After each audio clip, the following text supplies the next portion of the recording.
గత ప్రభుత్వం తీసుకువచ్చిన 317 జీవో వల్ల ఉద్యోగులకు తీవ్ర నష్టం వాటిల్లిందని టీఎన్జీఓ సిద్దిపేట జిల్లా అధ్యక్షుడు గ్యాదరి పరమేశ్వర్, ప్రధాన కార్యదర్శి విక్రమ్ రెడ్డిలు ఆరోపించారు.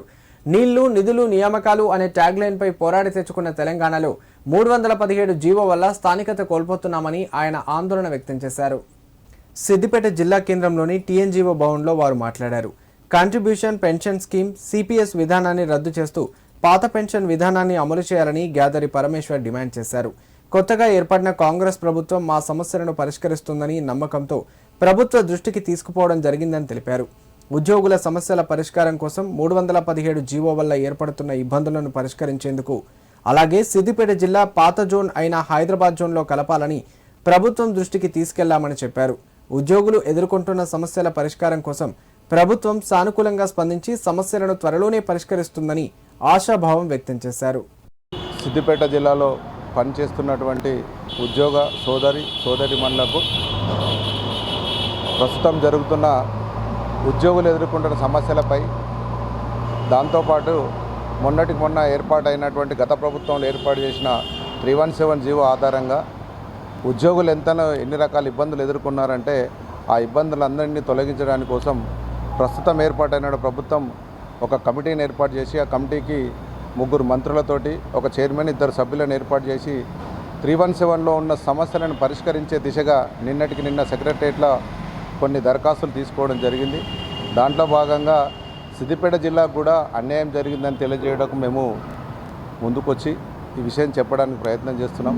దాంట్లో భాగంగా ప్రభుత్వం ఏర్పడ్డ తర్వాత కొత్తగా జిల్లాలు ఏర్పడ్డప్పుడు ఆర్డర్ టు సర్వ్ ప్రకారం అక్కడ ఉన్న పనిచేస్తున్నట్టు ఉద్యోగులను తెల్లారే కల్లా 24 అవర్స్లో పోయి జాయిన్ అయ్యి మీ విధులను నిర్వర్తించాలంటే ఆ ప్రాంతంగా వెళ్ళడంతో ఆ ఉద్యోగుల సమస్యలు అట్లాగే ఉండడంతో చాలా రోజులుగా ఏర్పడుతున్న 317 జీవోని తీసుకురావడం జరిగింది. ఆ 317 జీవో ఆధారంగా అక్కడున్న సీనియర్స్కు విపరీతమైన లాభం జరిగింది కాకపోవచ్చు, కానీ నష్టం జరిగింది మాత్రం బ్రహ్మాండమైన నష్టం జరిగింది. విపరీతంగా నష్టపోయింది జూనియర్స్. సిద్దిపేట జిల్లాను లేదా ఉమ్మడి మెదక్ జిల్లాను, పాత ఉమ్మడి మెదక్ జిల్లాను చార్మినార్ జోన్లో కలిపితే అందరికీ రేపు ఉద్యోగానికి రాబోయే తరానికి కావచ్చు, ప్రస్తుతం పనిచేస్తున్న ఉద్యోగులందరికీ కూడా మేలు జరుగుతుందనే ఉద్దేశంతో ఈ ప్రెస్ మీట్ ఏర్పాటు చేయడం జరిగింది. దీని ద్వారా మేమందరం మా జిల్లాలో పనిచేస్తున్న ఉద్యోగులందరం కూడా దరఖాస్తులు సమర్పించడానికి సిద్ధంగా ఉన్నాం. తీసుకుపోయి ప్రభుత్వం దృష్టికి తీసుకెళ్ళి మా ఉద్యోగులు పడుతున్నటువంటి ఇబ్బందులను, సమస్యలను ఎదుర్కొనే దిశగా ఏర్పాట్లు చేసుకుంటామని తెలియడానికి ఈ కార్యక్రమం ఏర్పాటు చేయడం జరిగింది. తెలంగాణ రాష్ట్రం ఏర్పడిందే స్థానికత ఆధారంగా. స్థానికత మాకు ఉండాలని చెప్పేసి కొట్లాడడం జరిగింది.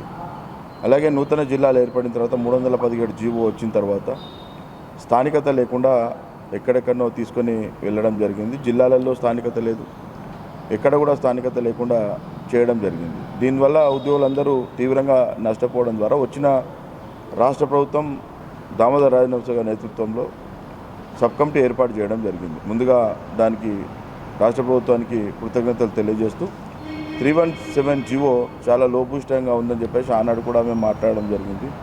జూనియర్లందరూ చాలా తీవ్రంగా నష్టపోతున్నారు, వీళ్ళందరికీ న్యాయం చేయాలని చెప్పేసి కూడా మాట్లాడడం జరిగింది. మేము కోరేది ఒకటే, ఈనాడు ఎట్లెట్లా ఖాళీలు అయితే ఆ ఖాళీలను బట్టి ఉద్యోగులందరినీ కూడా తిరిగి వాళ్ళ జిల్లాలకు పంపించాలని చెప్పేసి కూడా మేము కోరుతా ఉన్నాం. అలాగే ముఖ్యంగా సిద్దిపేట జిల్లా అత్యంత సమీపంగా ఉండే హైదరాబాద్ జిల్లాను కాదని రాజన్న జిల్లాలో కలపడం, రాజన్న జోన్లో కలపడం, దాన్ని తీసుకొచ్చి మళ్ళీ మల్టీ జోన్ 1లో కలపడం ద్వారా ఉద్యోగులందరూ ప్రమోషన్లలో తీవ్రంగా నష్టపోతూ ఉన్నారు. ఎందుకంటే మల్టీ జోన్ 2లో ఉన్న వాళ్ళకు, అంటే హైదరాబాద్ జోన్లో చార్మినార్ జోన్లో ఉన్న వాళ్ళకు 2017-18 వాళ్ళందరికీ కూడా ప్రమోషన్స్ వస్తే, సిరిసిల్ల జోన్లో లేదా మల్టీ జోన్ 1లో ఉన్న వాళ్ళెవ్వరికి కూడా, కాళేశ్వరం జోన్లో ఉన్న వాళ్ళెవ్వరికి కూడా 2020-2022 వరకు కూడా 2015-14 వాళ్ళకు కూడా ప్రమోషన్లు అనేటువంటి పరిస్థితి నెలకొని ఉంది. ఈ ప్రమోషన్లలో ఈ వ్యత్యాసాలన్నింటినీ కలపడానికి అత్యంత సమీపంలో ఉన్నటువంటి జిల్లా సిద్దిపేట జిల్లాను చార్మినార్ జోన్లో కలపాలని చెప్పేసి కూడా మా ఏకైక లక్ష్యం. ఎందుకంటే దీని గురించి అతి తొందరలో సిద్దిపేట టీఎన్జీఓస్ జిల్లా అధ్యక్షులు, జేఏసీ చైర్మన్ అన్న పరమేశ్వర ఆధ్వర్యంలో సంతకాల సేకరణ, అలాగే రౌండ్ టేబుల్ సమావేశాలు కూడా ఏర్పాటు చేస్తూ ఉన్నాం. మంత్రివర్యులందరికీ కూడా, జిల్లా ఇన్ఛార్జ్ మంత్రివర్యులు, అలాగే sub committee chairman Damodar Rajanarasimha గారికి, దుద్దిల శ్రీధర్ బాబు గారికి, పొన్నం ప్రభాకర్ గారికి ఖచ్చితంగా కూడా వీళ్ళందరికీ కూడా వినతి పత్రాలు సమర్పించి అతి త్వరలో కూడా సిద్దిపేట జిల్లాను చార్మినార్ జోన్లో పగలడానికి ఏకైక లక్ష్యం పెట్టుకున్నాం.